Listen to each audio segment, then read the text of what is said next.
هو انا مصيري يا ترى يا رب، انا مصيري ايه؟ يعني انا بعد اللي انا حصل لي ده، طب انا مش قادره. انا بحب البلد دي، ما اعرفش، هو سبحان الله كده. انا بحب البلد دي وبحب ارضها وبحب جوها وبحب شعبها كمان. يعني انا اهلي، انا اختي اصلا عايشه بره مصر واخويا نفس الكلام، واهلي تلات ارباعهم كلهم في دول مختلفه.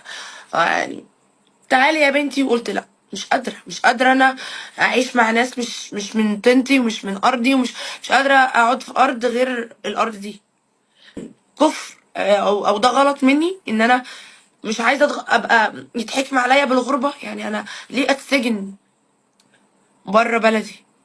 او ليه ابقى محسوب على يعني ان انا عايشه بس.